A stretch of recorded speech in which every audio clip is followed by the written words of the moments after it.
Hello and welcome. Today, we are pulling back the curtain on the science of erasing wrinkles.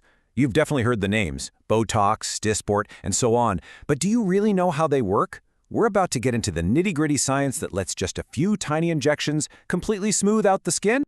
I mean, it really does seem like magic, doesn't it? You go in for one quick appointment and those lines that have been driving you crazy just disappear. But nope, it's not magic. It is pure, precise science. So let's explore how that actually happens.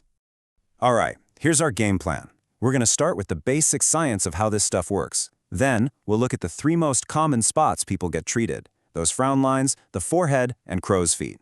And to wrap it all up, we'll talk about why precision is everything and what can go wrong. Okay, first things first. Before we jump into the how and the where of injections, we really need to understand the what. What are these substances, really? And what are the tools of the trade? You know, the core concept here is actually surprisingly simple.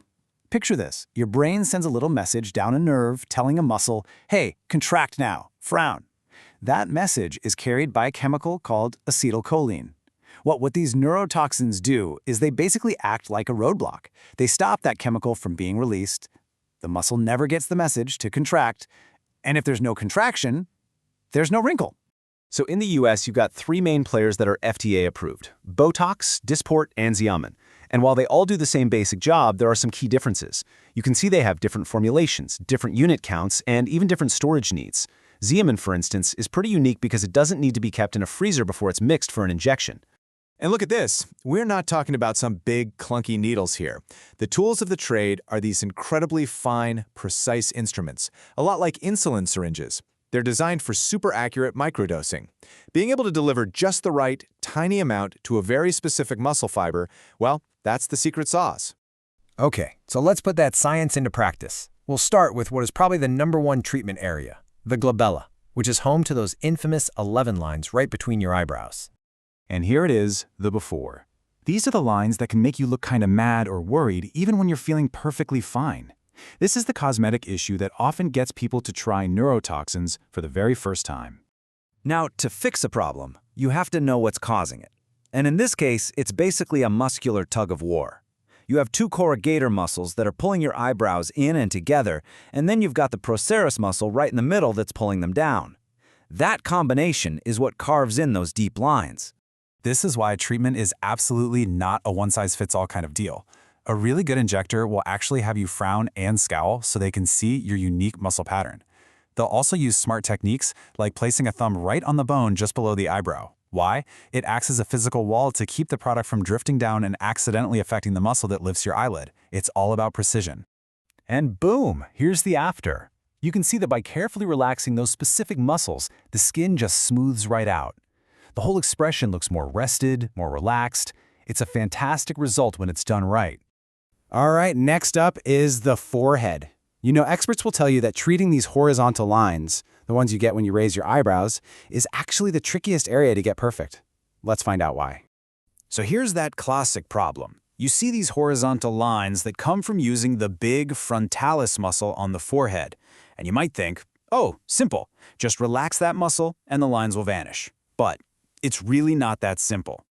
This right here, this is the absolute golden rule for forehead injections. See, the frontalis is the only muscle you have that lifts your eyebrows up. That's it. Some people have naturally heavy or low-set brows, and they're subconsciously using that muscle all day long just to keep their eyes looking open. So if an injector goes in and completely knocks out that muscle, the brows will drop, and that creates a heavy, tired look. A pro has to assess this before a single drop is injected. And this is what success looks like. The wrinkles are way softer, but look closely, the eyebrows are still in a great natural position. They haven't dropped an inch. That's the art of it, getting a smooth result without messing with the brow's natural arch and position. Okay, on to our third and final main area, the lines around the eyes. We're talking about crow's feet, or as some people call them, smile lines. So these lines are caused by the orbicularis oculi muscle. It's the big circular muscle that goes all the way around your eye, and it's what squeezes when you smile or squint. The fix is to place a few tiny, very shallow injections in a sort of fan shape into that muscle. The key here is safety. Injectors have to stay at least a centimeter away from the bony rim of the eye socket. This protects the eye and makes sure the smile still looks totally natural. And here's that beautiful result. The lines are so much softer, creating a much smoother look when they smile. But there's a really cool bonus effect here too. By relaxing the part of the muscle that pulls the tail of the eyebrow down, you can actually get this subtle, really pretty lift on the outside of the brow. Now, we've seen all the amazing results, but getting them every time means knowing how to avoid the bad stuff. And that brings us to what is truly the most important takeaway of all. You absolutely have to have a deep understanding of facial anatomy. This slide just lays it all out, plain and simple. On the left, you've got the goal, a smooth, natural forehead. On the right, you have what happens when it goes wrong, browptosis. The brow literally sinks down, making the person look heavy or angry or tired.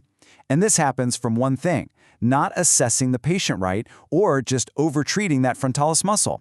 And browptosis isn't the only risk. They're all tied directly to anatomy. Eyelid ptosis, that's when the toxin drifts from the frown line area into the muscle that lifts the actual eyelid.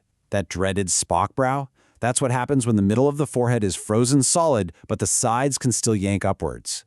And an uneven smile, that can happen if the crow's feet injections are placed too low and hit the muscles that pull up the corners of your mouth. This quote really says it all, doesn't it? The best way to fix a complication is to make sure it never happens in the first place. And that all comes down to knowledge, careful planning, and a really precise technique. So here's the bottom line. This isn't just a simple cosmetic treatment. It's a medical procedure. The line between a beautiful, natural result and an unwanted side effect is razor thin, and it all comes down to the injector's deep, profound understanding of the complex muscles of the human face. Which really leaves us with one final thing to think about. With its roots in pharmacology and anatomy, is obviously a science. But when you factor in the need for an artistic eye and a completely custom approach for every single unique face, well, you have to wonder, where does the science stop and the art truly begin? Thanks so much for joining me.